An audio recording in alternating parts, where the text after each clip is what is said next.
चरणों में मेरा अनंत कोटि प्रणाम।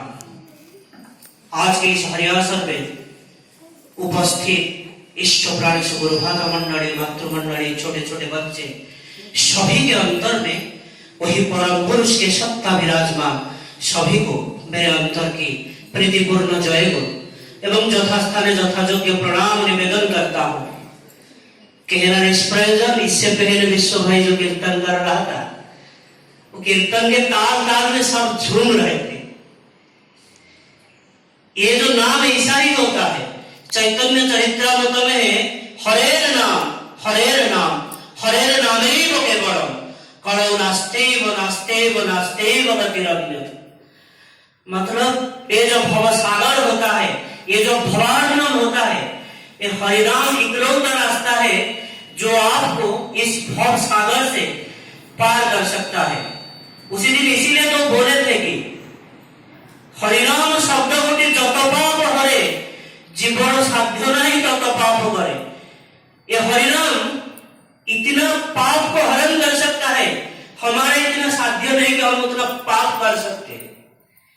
शायद इसीलिए भक्त श्रेष्ठ हनुमान उसी दिन बोले थे राम ततोधिक नाम इति में निश्चिता मति तो या तो तारिक अयोध्या नामना तो भुवन त्रय।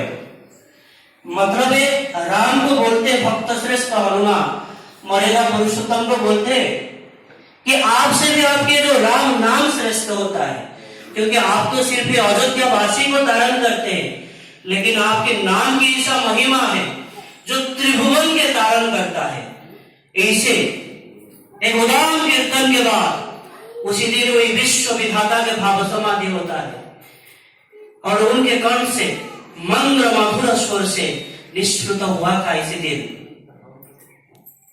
कि तुम कितना कैसा पाप क्यों ना किए हो, चाहे गो हत्या किए हो, चाहे ब्रह्म हत्या किए हो, कितना कितना बड़ा बड़ा पाप क्यों ना किए हो, एक बार हरिनाम हरिनाम गा के मेरे पास आ जाओ।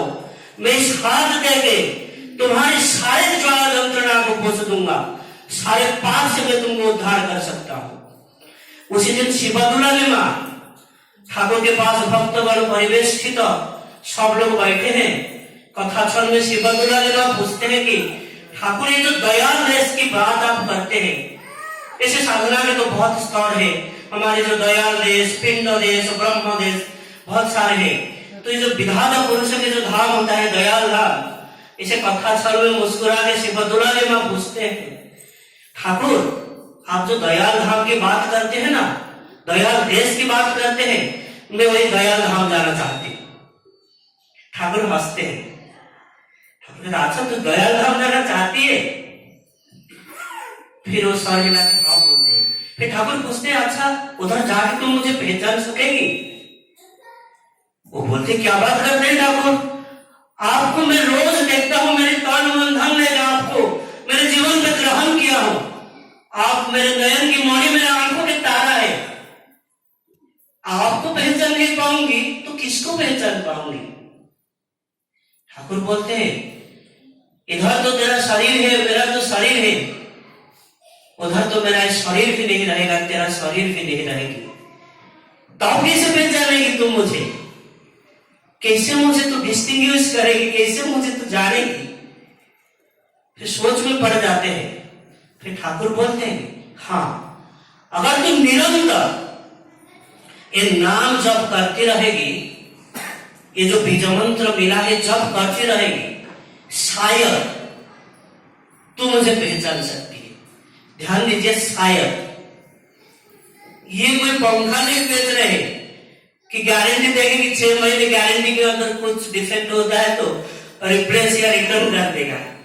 अगर हम निरंतर रहते हैं तो शायद पहचान सकते हैं। इसीलिए तो बर्दा उसी दिन बोल रहे हैं कि हमारे जो जन्म मिला है सिर्फ ये नाम जप करने के लिए, उनको पहचानने के लिए और हमारे अंतर को जो खुला रखने के लिए, ताकि ये जीव जब इस शरीर को छोड़ के जाएगा और ये अभ्यास अगर ये जो निरंतरता अगर बजाय रहेगा तो शायद उधर जाके उनको पहचान सकता है या पहचान सकती है। मैं कहीं सुन रहा था कल ये सत्संग को म्यान मेकिंग इंडस्ट्री कहते हैं। सभी के मन में एक सवाल आएगा, इंडिया के पॉपुलेशन आजकल 150 करोड़, वर्ल्ड के पॉपुलेशन तो बिलियंस में है, 8.3 या 5 बिलियन छू चुका है शायद। तो इंसान में तो फर्क पड़ा है, सत्संग कौन सा इंसान को बना रहा, कौन सी म्यान मेकिंग इंडस्ट्री के बाद ये जो सत्संग करता है। ऐसे उस कथा प्रसंग में और एक बात आ जाता है, ये आसाम उसकी सत्संग बिहार की जब रजिस्ट्रेशन हो रहा था, आप लोग कभी रजिस्ट्रेशन ऑफिस में गए होंगे तो वहां रजिस्ट्रार एक सवाल पूछता है, जिसके नाम पे रजिस्टर होता है उसका ऑक्यूपेशन क्या है। और उसी दिन ठाकुर के नाम पे ये जो सत्संग बिहार आसाम गुवाहाटी जब रजिस्ट्रेशन हो रहा था, रजिस्ट्रार पूछ रहा है कि ठाकुर आपके ऑक्यूपेशन क्या है, आपकी पेशा क्या है। तो वहां सारे जितने भी लोग बैठे थे सब शोक में पड़ गए, सब सोचने लगे ठाकुर का ऑक्यूपेशन क्या है। ठाकुर तो हमारी फ्रेंड है, फिलोसोफर है, गाइड है, ऐसा संसार में ऐसा कुछ है जो वो नहीं है। जगत के समस्त ऐश्वर्य ज्ञान प्रेम और कर्म जिनके अंदर सहज उच्चारित है, जिनके प्रति आसक्ति से मनुष्य का विचिन्न जीवन और जगत के सकल विरोध की समाधान होता है, वही होते हैं ठाकुर। तो उनकी ऑक्यूपेशन किसी के मुंह पे शब्द नहीं, फिर ठाकुर खुद सरल करके बोल देते हैं कि मेरा ऑक्यूपेशन है जीवोद्धार। इसीलिए बड़का साहब वही लिखे हैं अनुकूल चंद्राष्टकम में कि जीवोद्धार क्रियानिष्ठ ध्रुत मानव विग्रह वैशिष्ट कालिदेवस्तम नमामि पुरुषोत्तम। तो जो इंसानों की बात कर रहे थे, किस इंसान को हम ढूंढ रहे हैं और किस इंसान को ये सत्संग बना रहा है। आप लोग सब अल्फ्रेड नोबेल को जानते होंगे, जिनके नाम पे जो विश्व के सबसे श्रेष्ठ और बड़ा पुरस्कार दिया जाता है। चाहे आर्ट्स हो, साइंस हो, फिजिक्स, केमिस्ट्री, कुछ भी देख लीजिए। इस दुनिया में जितने भी सेक्टर्स है, उस सेक्टर में सबसे जो श्रेष्ठ व्यक्ति, एक नोबेल कमेटी है, वो चुन चुन के सबसे जो श्रेष्ठ व्यक्ति उसको नोबेल पुरस्कार में सम्मानित किया जाता है।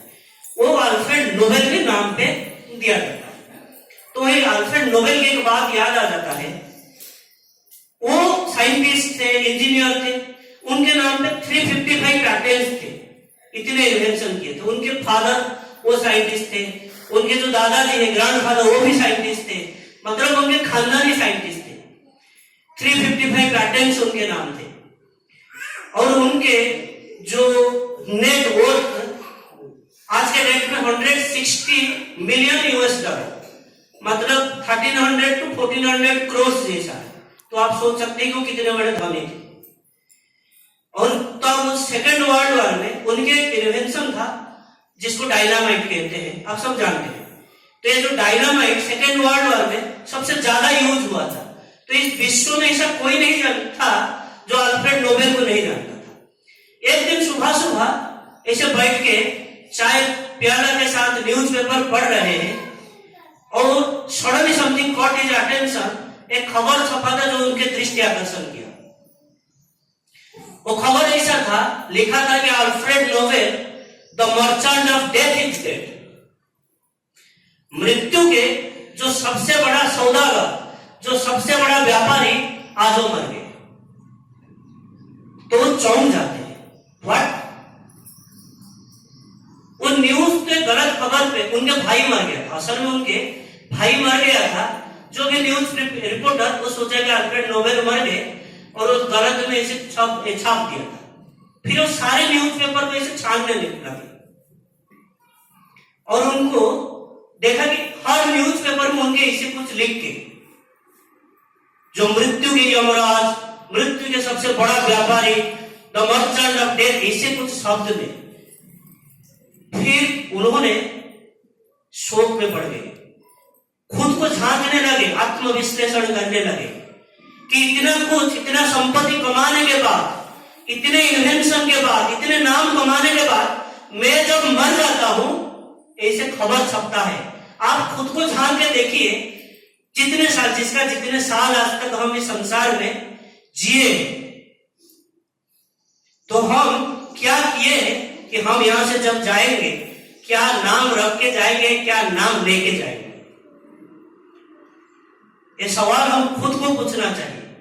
अगर ये सवाल हम खुद को पूछते हैं तो रास्ता क्या है, किस रास्ता पे हमें जाना है। उसी दिन हम महाभारत की एक छोटी सी बात बोल के खत्म करूंगा। महाभारत में जब युधिष्ठिर संवाद आप पढ़े होंगे या सुने होंगे, बलभद्र में आता है।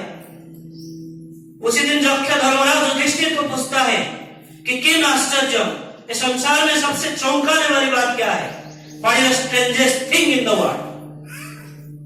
उसी दिन धर्मराज उत्तर दिए थे कि अहन्यहानि भूतानि गच्छति हजमालयम से संस्थावरम इच्छन्ति किम आश्चर्यमतः परम। अर्थात हमारे चारों ओर कोई ना कोई, चाहे हमारे भाई हो, दोस्त हो, माँ बाप, हर कोई ना कोई मरता है और जमालय को जाता है। और हम इस संसार में ऐसे जीते हैं जैसे वो बेरी खाए तो उसका बीज बोए हैं। जरा यानी मरण को स्तब्ध करके हम कभी मरेंगे नहीं, इसीलिए हम जीना भूल जाते हैं, कैसे राह पर चलना भूल जाते हैं और खुद को क्या नहीं क्या समझ लेते हैं, गलत फलत काम करते हैं। ये जी के केष्टोदा उसी दिन ठाकुर को पूछते हैं, ठाकुर आपके नजर में सबसे स्ट्रेंजेस्ट थिंग, सबसे आश्चर्य वाली बात क्या है। ठाकुर उसी दिन मुस्कुराते हैं और बोलते हैं कि संसार में हर कोई प्राणी उस अदेखा ईश्वर को पाने के लिए तीर्थाटन करता है, जप करता है, नाम ध्यान करता है, भजन कीर्तन करता है, क्या कितना कुछ करता है। लेकिन वो जो अदेखा पुरुष, आकाश की आसमान की जो अदेखा ईश्वर, जो सशरीर में इस धराधाम में आविर्भूत होते हैं और हम लोगों को जीने की राह बताने के लिए खुद अपने आचार में, खुद अपने आचरण में करके दिखाते हैं। हम कितने मूढ़ हैं, हम कितने अज्ञ हैं, उनको पकड़ नहीं पाते हैं, उनके प्रदर्शित राह पर चल नहीं पाते हैं और इससे हमारी जिंदगी क्षय हो जाती है, विस्मृति के गर्भ में विलुप्त हो जाती है। आइए अपने जिंदगी को सरस सुंदर मधुमय मंजूर बनाइए और जो राह पे चल के आपके जीवन शांति, स्वस्ति, मैत्री, प्रीति, आनंद, ये जो सच्चिदानंदमय सत्ता आनंद मुखर हो उठेगा, उनको ग्रहण कीजिए। वंदे पुरुषोत्तम, जय गुरु।